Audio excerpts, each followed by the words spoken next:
ಎಲ್ಲರೂ ನಮಸ್ಕಾರ. ನೀವು ನೋಡ್ತೀರಾ ರೊಕ್ಕ ಟೆಕ್ ಯೂಟ್ಯೂಬ್ ಚಾನಲ್. ನಾನು ಮನ ಆರಾಧನೆ. ಸೊ ಇವತ್ತಿನ ನೋಡಿದಲ್ಲಿ ಅದ್ರ ಬಗ್ಗೆ ತಿಳಿಸ್ಕೊಡ್ತೀನಿ. ಅಂದರೆ ಜಿಯೋ ಹಾಟ್ಸ್ಟಾರ್ನ ಸಬ್ಸ್ಕ್ರಿಪ್ಷನ್ನ ಆಟೋಪೇಯನ್ನು ಹೇಗೆ ಕ್ಯಾನ್ಸಲ್ ಮಾಡೋದು ಅಂದರೆ ಸ್ಟಾಪ್ ಮಾಡೋದು ಅಂತ ನಿಮಗೆ ತಿಳಿಸ್ಕೊಡ್ತೀನಿ. ವಿಡಿಯೋನ ಸ್ಕಿಪ್ ಮಾಡಬೇಕು ಅನ್ನೋ ತನಕ ನೋಡಿ. ಸೊ ನೀವೇನಾದರೂ ಫಸ್ಟ್ ಟೈಮ್ ಒಂದು ಯೂಟ್ಯೂಬ್ ಚಾನಲ್ ನೋಡ್ತೀರಾ ಅಂದರೆ ಈಗಲೇ ಸಬ್ಸ್ಕ್ರೈಬ್ ಮಾಡ್ಕೊಳ್ಳಿ, ಆಲ್ ನೋಟಿಫಿಕೇಷನ್ ಮೇಲೆ ಕ್ಲಿಕ್ ಮಾಡ್ಕೊಳ್ಳಿ. ಸೊ ನೀವು ಹೀಗೆ ಮಾಡೋದ್ರಿಂದ ನಾ ಹಾಕೋ ವಿಡಿಯೋ ಮೊದಲು ಬಂದು ತಲುಪುತ್ತೆ ಅಂತ ಹೇಳ್ಬೋದು. ಸೊ ಬನ್ನಿ ಮತ್ತು ನೋಡಿ ಸ್ಟಾರ್ಟ್ ಮಾಡೋಣ.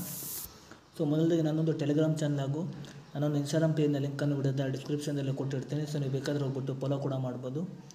ಸೊ ಅದ್ರ ಜೊತೆಗೆ ಇನ್ನೊಂದು ವಿಡಿಯೋದಲ್ಲಿ ಜಿಯೋ ಹಾಟ್ಸ್ಟಾರ್ ಅಪ್ಲಿಕೇಶನ್ನು ಕ್ರಿಯೇಟ್ ಮಾಡಿ ಹೇಗೆ ಯೂಸ್ ಮಾಡೋ ಅಂತ ತಿಳಿಸ್ಕೊಟ್ಟಿದ್ದೀನಿ. ಸೊ ಆ ಒಂದು ವಿಡಿಯೋವನ್ನು ಕೂಡ ಈ ಒಂದು ವಿಡಿಯೋದ ಎಂಡ್ ಸ್ಕ್ರೀನ್ ಹಾಕಿರ್ತೀನಿ. ಸೊ ನೀವು ಬೇಕಾದರೆ ಹೋಗ್ಬಿಟ್ಟು ವಿಸಿಟ್ ಕೂಡ ಮಾಡ್ಬೋದು. ಸೊ ಈಗ ಬನ್ನಿ ಮತ್ತು ನೋಡಿ ಸ್ಟಾರ್ಟ್ ಮಾಡೋಣ. ಸೊ ನೀವು ಗೂಗಲ್ ಪ್ಲೇ ಅಪ್ಲಿಕೇಶನ್ ಓಪನ್ ಮಾಡಿ ಮೊದಲಾಗಿ ನೀವು ನಿಮ್ಮೊಂದು ಫೋನ್ಪೇ ಅಥವಾ ಗೂಗಲ್ ಪ್ಲೇ ಅಪ್ಲಿಕೇಶನ್ ಓಪನ್ ಮಾಡ್ಕೊಳ್ಳಿ.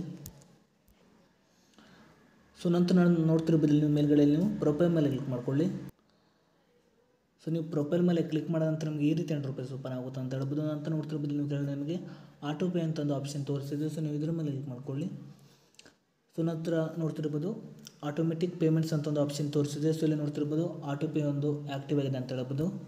ಸೊ ನೀವು ಆ ಒಂದು ಆಟೋ ಪೇ ಮೇಲೆ ಕ್ಲಿಕ್ ಮಾಡ್ಕೊಳ್ಳಿ. ನಂತರ ಈ ರೀತಿ ಎಂಟರ್ಫೇಸ್ ಓಪನ್ ಆಗುತ್ತೆ ಅಂತ ಹೇಳ್ಬೋದು. ನೋಡ್ತಿರ್ಬೋದು ಟು ಜಿಯೋ ಹಾಟ್ಸ್ಟಾರ್ ಅಂತ ಒಂದು ಆಪ್ಷನ್ ತೋರಿಸ್ತಿದೆ ಮೇಲ್ಗಡೆ ನೋಡ್ತಿರ್ಬೋದು. ಜೊತೆಗೆ ನೋಡ್ತಿರ್ಬೋದು ಕೆಳಗಡೆ ನೋಡ್ತಿರ್ಬೋದು ಆಟೋ ಪೇ ಆನ್ ಇದೆ ನೋಡ್ತಿರ್ಬೋದು. ಅದೇ ರೀತಿಗೆ ನೋಡ್ತಿರ್ಬೋದು ಎಂಡ್ ಡೇಟ್ ಇದೆ. ಅದೇ ರೀತಿಗೆ ಡೆಬಿಟ್ ಆನ್ ಅಂತ ಒಂದು ಆಪ್ಷನ್ ಇದೆ ನೋಡ್ತಿರ್ಬೋದು. ಸೊ ಈಗ ಈ ಒಂದು ಆಟೋ ಪೇಯನ್ನು ಹೇಗೆ ಕ್ಯಾನ್ಸಲ್ ಅಥವಾ ಸ್ಟಾಪ್ ಮಾಡೋಂತ ನಾನು ನಿಮಗೆ ತಿಳಿಸ್ಕೊಡ್ತಿದ್ದೀನಿ. ನಂತರ ನೋಡ್ತಿರ್ಬೋದು ನಿಮಗೆ ಇಲ್ಲಿ ಪರ್ಸ್ ಆಟೋ ಪೇ ಅಂತ ಒಂದು ಆಪ್ಷನ್ ತೋರಿಸ್ತಿದೆ. ಇಲ್ಲಿ ನೀವು ಸ್ಟಾಪ್ ಕೂಡ ಮಾಡ್ಬೋದು. ಅದೇ ರೀತಿಯಾಗಿ ಈ ಒಂದು ಆಟೋ ಪೇಯನ್ನು ಹೇಗೆ ಡಿಲೀಟ್ ಅಂದರೆ ಕ್ಯಾನ್ಸಲ್ ಹೇಗೆ ಮಾಡೋದು ಅಂತ ನಾನು ನಿಮಗೆ ತಿಳಿಸ್ಕೊಡ್ತಿದ್ದೇನೆ. ಸೊ ನೀವು ನಂತರ ನೋಡ್ತಿರ್ಬೋದು ನಿಮಗೆ ಇಲ್ಲಿ ಕೆಳಗಡೆ ಕ್ಯಾನ್ಸಲ್ ಆಟೋ ಪೇ ಅಂತ ಒಂದು ಆಪ್ಷನ್ ತೋರಿಸಿದೆ. ಸೊ ನೀವು ಇದ್ರ ಮೇಲೆ ಕ್ಲಿಕ್ ಮಾಡ್ಕೊಳ್ಳಿ. ಸೊ ನಂತರ ನೋಡ್ತಿರ್ಬೋದು ನೀವು ಇಲ್ಲಿ ನೋಡ್ತಿರ್ಬೋದು ಕ್ಯಾನ್ಸಲ್ ಆಟೋ ಪೇ ಅಂತ ಒಂದು ಆಪ್ಷನ್ ತೋರಿಸಿದೆ. ಸೊ ನೀವು ಇದ್ರ ಮೇಲೆ ಕ್ಲಿಕ್ ಮಾಡ್ಕೊಳ್ಳಿ. ಸೊ ನೀವು ಹೀಗೆ ಮಾಡೋದ್ರಿಂದ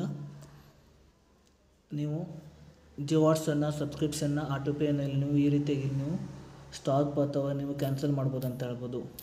ಸೊ ಇಷ್ಟೇ ಇವತ್ತಿನ ವಿಡಿಯೋ ಸ್ವಲ್ಪನಾದರೂ ಇಷ್ಟ ಆಗಿದ್ದರೆ ಫ್ರೀಯಾಗಿ ಸಬ್ಸ್ಕ್ರೈಬ್ ಮಾಡ್ಕೊಳ್ಳೋ ಲೈಕ್ ಮಾಡಿ. ಮತ್ತೆ ಮುಂದೊಂದು ಸಿಗೋಣ. ಜೈ ಹಿಂದ್, ವಂದೇ ಮಾತರಂ.